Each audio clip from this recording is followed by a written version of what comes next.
India voice, आपकी सोच, आपकी आवाज। नमस्कार, आप देख रहे हैं इंडिया वॉइस और मैं हूं आपके साथ पुष्पेंद्र चौधरी। खबर झारखंड में आपका स्वागत है। बुलेटिन की शुरुआत करेंगे। झारखंड सरकार के शिक्षा मंत्री रामदास सोरेन का ब्रेन स्ट्रोक हुआ है। आपको बता दें कि अहले सुबह जब वह बाथरूम गए थे तभी अचानक गिर गए और आनन फानन में इलाज के लिए उन्हें टाटा मोटर्स अस्पताल लाया गया, जहां स्थिति खराब होने पर एयर एम्बुलेंस से दिल्ली मैदान का अस्पताल भेज दिया गया है। उधर मंत्री रामदास सोरेन के ब्रेन स्ट्रोक होने की खबर जंगल में आग की तरह पूरे शहर में फैल गई। वहीं उनके चाहने वाले लोगों के भी टाटा मोटर्स अस्पताल पहुंचे। विधायक मंगल कालिंदी, पूर्व मुख्यमंत्री अर्जुन मुंडा, विधायक सविता महतो, सोनाली एयरपोर्ट पहुंची मंत्री रामदास सोरेन का हालचाल जाना। हालांकि डॉक्टरों का कहना है कि स्थिति क्रिटिकल है, लेकिन बेहतर इलाज की जरूरत है। आदरणीय शिक्षा मंत्री जी का मॉर्निंग वॉक करते हैं हमेशा, और बाथरूम गए हुए थे, फ्रेश होकर मॉर्निंग वॉक करते थे। वो प्रेशर बढ़ गया 240, और प्रेशर बढ़ने से वहाँ सब चक्कर मार के गिरे। उसके बाद उनको टाटा मोटर्स हॉस्पिटल ले जाया गया। हॉस्पिटल में उनका प्रेशर फिर नॉर्मल हुआ है, और उनका परिवार के लोग जो है बेहतर ट्रीटमेंट कराने के लिए उनको दिल्ली एम्स ले गया। कौन कौन लोग साथ में गए? हाँ, हमारे पूर्व विधायक भाई कुणाल सारंगी जी हैं और उनके बेटे हैं सोमन सोरेन जी गए हुए हैं। और ईश्वर से यही मेरे प्रार्थना होगा कि बढ़िया ट्रीटमेंट होकर झारखंड के राज्यपाल संतोष कुमार गंगवार शुक्रवार को कुछ समय के लिए फॉरेस्ट गेस्ट हाउस रुके और पुलिस के जवानों ने राज्यपाल को गार्ड ऑफ ऑनर से सम्मानित किया। वहीं जिला वन प्रमंडल पदाधिकारी रजनीश कुमार ने गुलदस्ता देकर राज्यपाल का स्वागत किया। बाद में स्मृति चिन्ह भी भेंट किया गया। राज्यपाल संतोष कुमार गंगवार अपने धनबाद से वापस रांची जाने के क्रम में यहाँ कुछ समय के लिए रुके थे।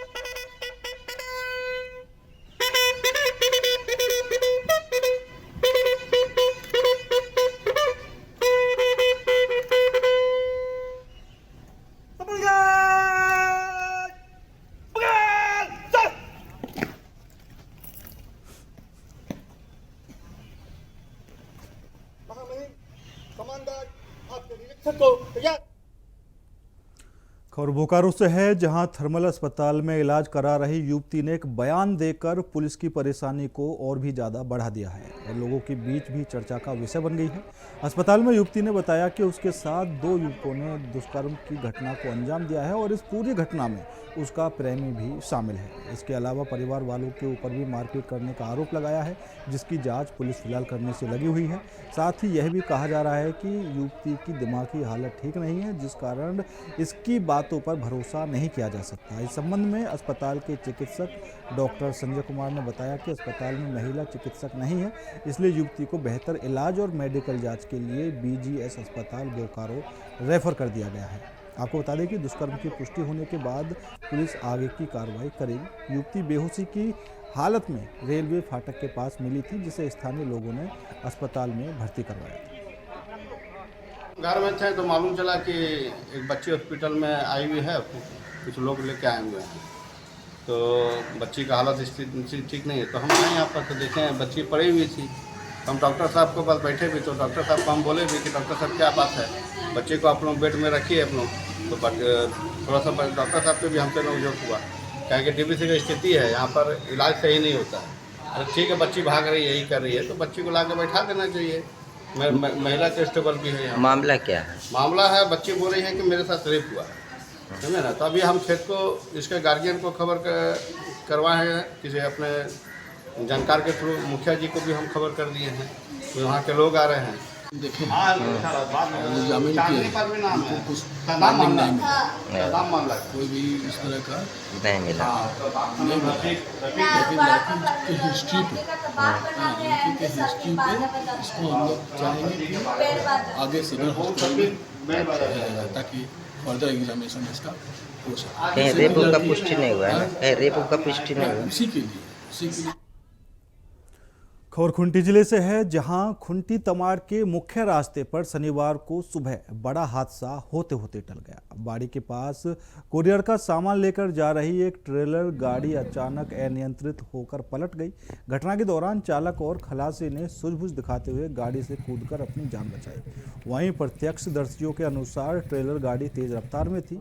अचानक सड़क पर नियंत्रण खोने के बाद वह सीधे सड़क किनारे पलट गई। हादसे में किसी के हताहत होने की खबर नहीं है, लेकिन वाहन बुरी तरह से क्षतिग्रस्त हो चुका है। घटना की सूचना मिलते ही साइको थाना पुलिस मौके पर पहुंची और पूरी स्थिति का जायजा लिया। कब हुई ये घटना?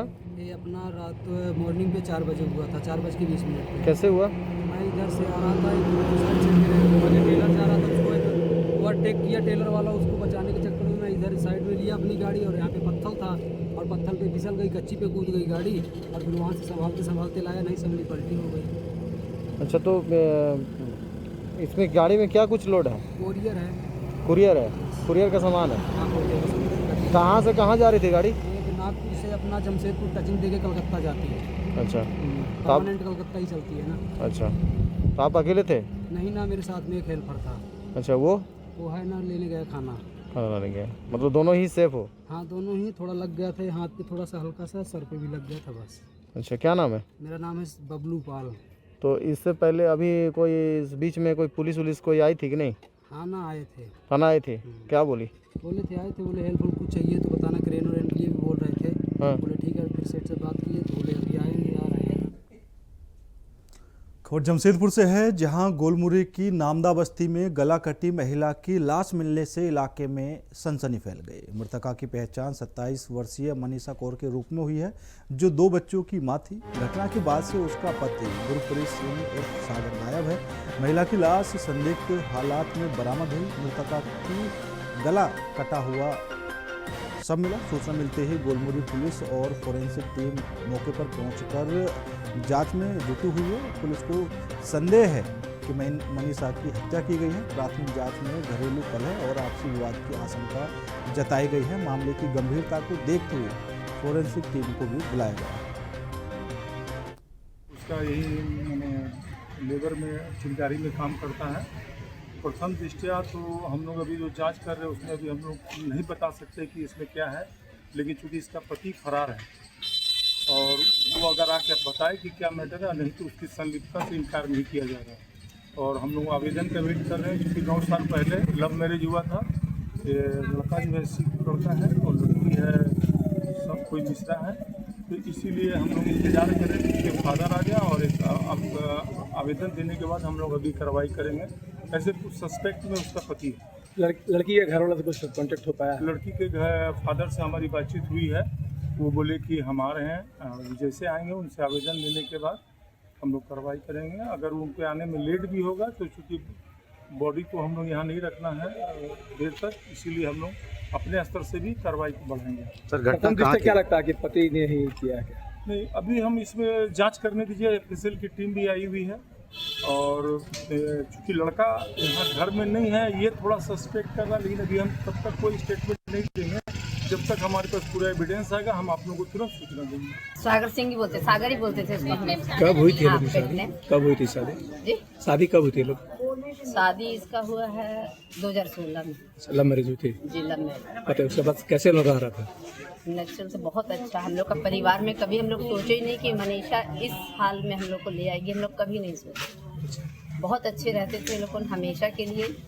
हमेशा उनके परिवार में कभी हम लोग सुने ही नहीं। अगल बगल सब बोलते हैं कि कभी, हम तो शायद दूर रहते हैं, हम बड़ी माँ हैं, हम दूर रहते हैं, हम विकास कॉलोनी में रहते हैं, यहाँ नहीं रहते। अगल बगल में भी हम लोग को पता है कि कभी ऐसा कुछ नहीं हुआ है कि जो आपस हस्बैंड वाइफ में या सास बहू में कभी लड़ाई हुई, कभी ऐसी बात हुई। फिर ऐसी क्या घटना हो गई? यही नहीं पता है सर। यही चीज़ हम लोग समझ नहीं पा रहे कि हम लोग को ये कंडीशन में लाने का क्या रीजन था, हम लोग को नहीं समझ। खबर जमशेदपुर से है, जहां एसआईआर को लेकर झारखंड में झामुमो के प्रदेश प्रवक्ता कुणाल सारंगी ने केंद्र की बीजेपी सरकार को आड़े हाथों लिया है। कुणाल सारंगी ने साफ तौर पर इलेक्शन कमीशन को केंद्र सरकार का एजेंट कहा है। उन्होंने कहा कि बिहार में चुनाव है, जिसको लेकर इलेक्शन कमीशन ने एसआईआर निकाला है, जिसके तहत कई वोटर मतदान से वंचित हो जाएंगे। बुजुर्ग वोटर, दलित वोटरों पर इसका प्रभाव ज़्यादा पड़ेगा।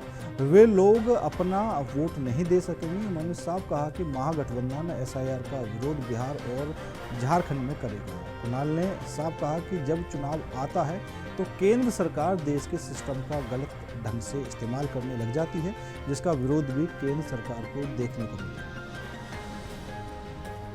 सबसे पहले तो ये जो इलेक्शन कमीशन की तरफ से प्रक्रिया शुरू की गई है बिहार चुनाव को लेकर, स्पेशल इंटेंसिव रिवीजन जो वोटर लिस्ट का किया जा रहा है, इसकी टाइमिंग और इसका उद्देश्य ये दोनों संदेह के घेरे में है। बिल्कुल चुनाव के पहले बिना राजनीतिक पार्टियों से कोई कंसल्टेशन किए, कोई सलाह लिए, सीधे तौर पर भारतीय जनता पार्टी के निर्देश पर इलेक्शन कमीशन एजेंट के रूप पर ही काम करने की कोशिश कर रही है। जैसे बिहार जैसे राज्य में, झारखंड जैसे राज्य में बड़ी संख्या में लोग मजदूरी के लिए, अन्य कामों के लिए राज्य से पलायन करते हैं, ऐसी प्रक्रिया से कई ऐसे लोग वोट देने से वंचित हो जाएंगे।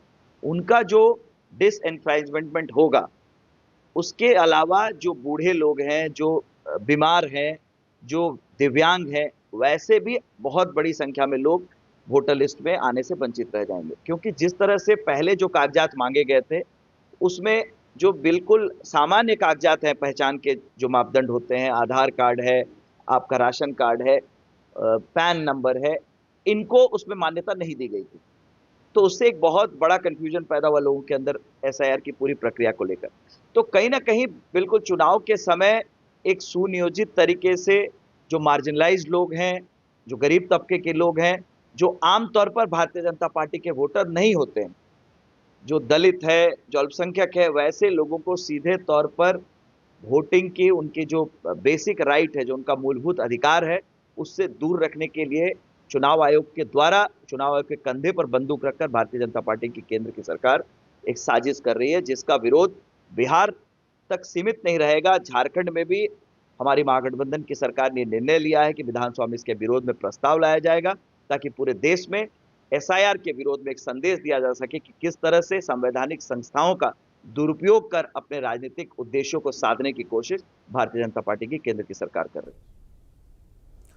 खबर खूंटी जिले से है, जहां देर रात पुलिस ने बड़ी कार्रवाई करते हुए नशा तस्करों का भंडाफोड़ किया है। वहीं पुलिस ने नशा तस्करों के पास से एक ट्रक से भारी मात्रा में अवैध डोंडा जब्त किया है। पुलिस अधीक्षक को मिली गुप्त सूचना के आधार पर यह कार्रवाई की गई है। जानकारी के अनुसार ग्राम मुरहू के पास एक ट्रक में अवैध रूप से डोडा भेजा जा रहा था।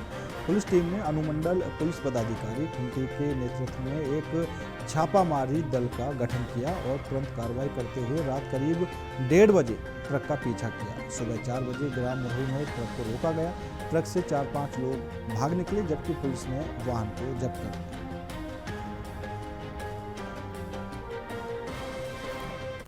रात्रि 1:30 बजे सूचना प्राप्त हुई कि ग्राम सुलहे के पास एक 10 चक्का ट्रक छिपाकर उसमें अवैध डोडा लोड किया जा रहा है। उसके बरामदगी के लिए अनुमंडल पुलिस पदाधिकारी खूंटी के नेतृत्व में टीम गठन किया गया और प्रातः सुबह 4 बजे सुलहे के निकट सुनसान जगह पे एक 10 चक्का ट्रक को खड़ा पाया गया, जिसमें 4-5 व्यक्ति जो थे वो डोडा लोड कर रहे थे। अंधेरे का फ़ायदा उठा करके वो भाग गए। ट्रक को जब्त किया गया है। ट्रक से प्लास्टिक का बोरा में कुल 39 बोरा अवैध डोडा, जिसका कुल वजन 1113 किलोग्राम है, बरामद किया गया है। और एक टाटा कंपनी का 10 चक्का ट्रक है, उसको जब्त किया गया है। ये गाड़ी है MH नंबर की गाड़ी है, HP नंबर की गाड़ी। खबर बोकारो से है, जहां लोहांचल में एक लव जिहाद का मामला सामने आया है। उड़ीसा के भुवनेश्वर से 6 महीने से गायब शादीशुदा लड़की को जमील अख्तर नाम का एक युवक भगाकर बोकारो में रखने का काम कर रहा था। लड़की के पिता के यहां पहुंचने के बाद मामला सामने आया। लड़की के पिता ने बताया कि जमील अख्तर की यह 4थी शादी है। इससे पहले भी वह 3 हिंदू लड़कियों से शादी कर चुका है। लव जिहाद का मामला सामने आने के बाद विश्व हिंदू परिषद के जिला मंत्री संजीव कुमार के साथ कार्यकर्ता और स्थानीय लोग भी मौके पर जुट गए। स्थानीय पुलिस मामले की जांच फिलहाल कर रही है।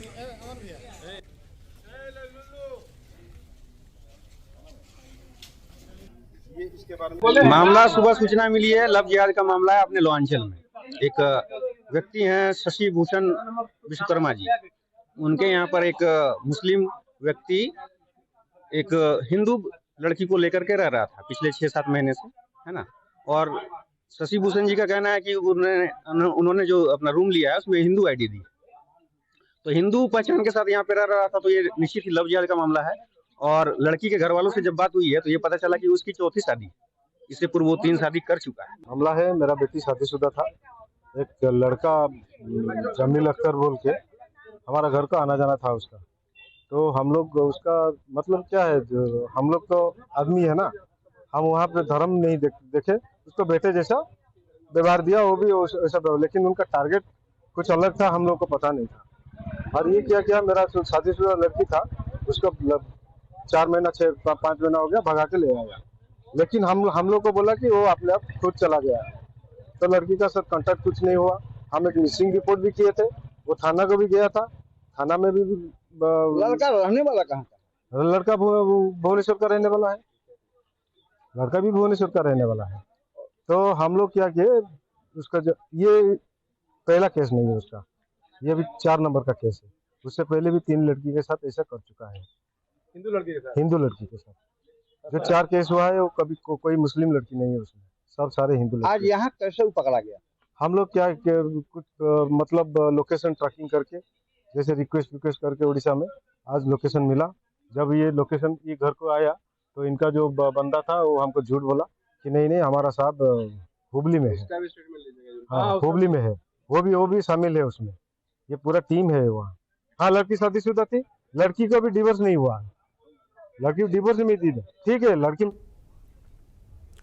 खबर जामताड़ा से है, जहां बारिश में किसान अपनी मेहनत और लगन से खेती करने के लिए तैयार हैं। जिले में इस बार धान की फसल के लिए अच्छी बारिश हो रही है, जिससे किसानों में भी काफ़ी ज़्यादा खासा उत्साह देखा जा रहा है। किसान अपने खेतों में धान की रोपाई और देखभाल में जुटे हुए हैं। किसानों का कहना है कि अगर इसी तरह बारिश जारी रहती है तो उनकी फसल अच्छी होगी और उन्हें अच्छी उपज भी मिलेगी। कुछ किसानों ने कृषि विभाग से शिकायत की है कि उन्हें समय पर बीज और अन्य आवश्यक खेती कैसा हुआ है नहीं मिल रही है, जिससे उनकी फसल की उत्पादकता प्रभावित हो सकती है।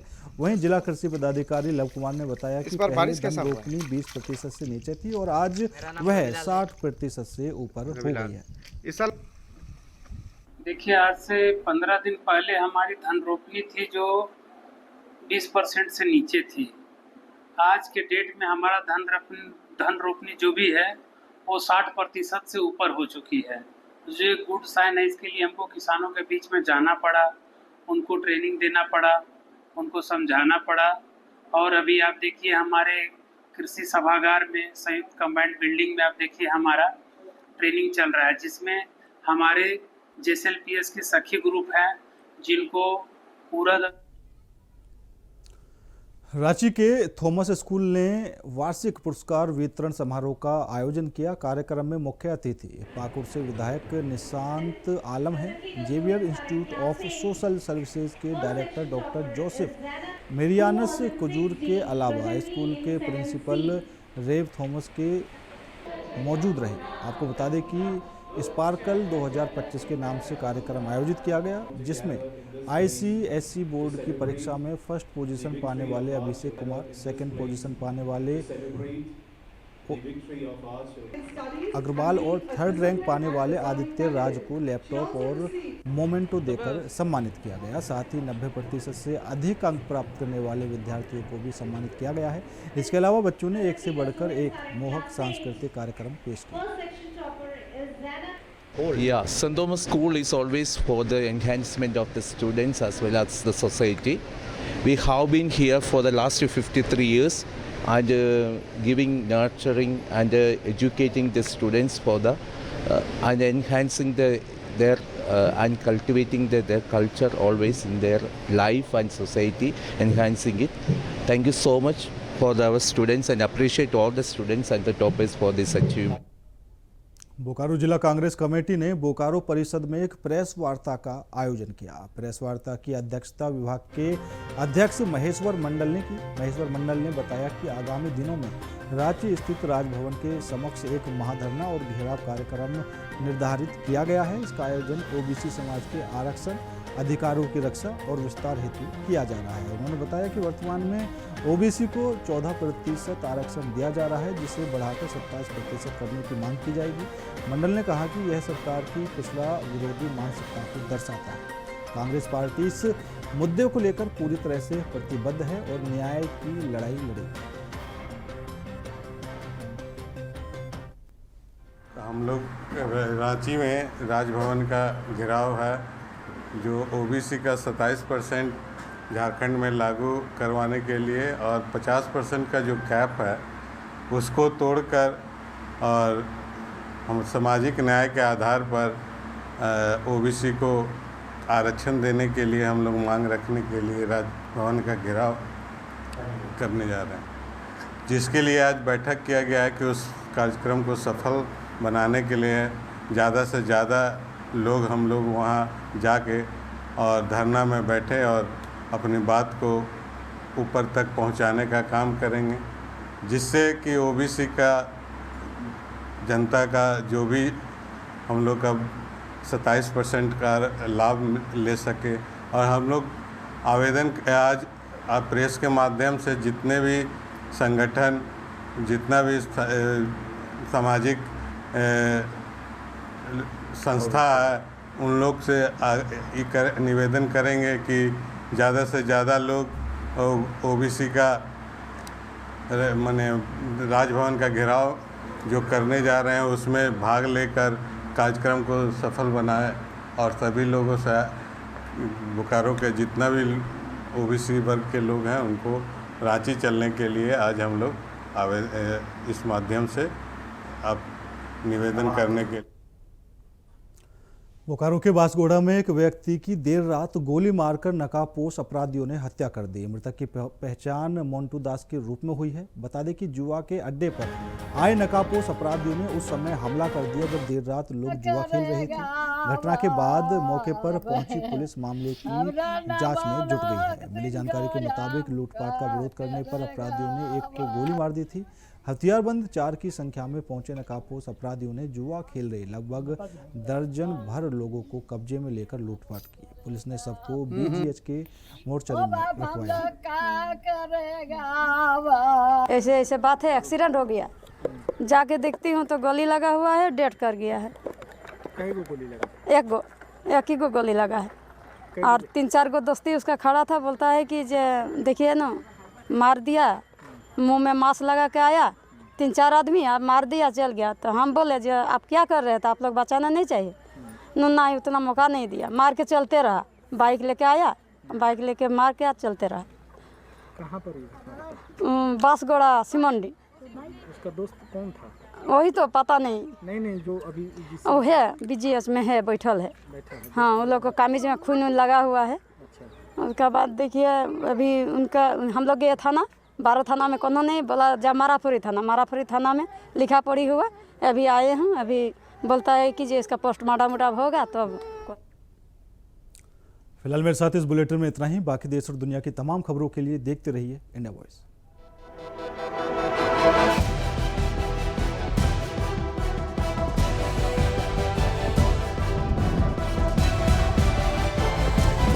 इंडिया वॉइस, आपकी सोच, आपकी आवाज।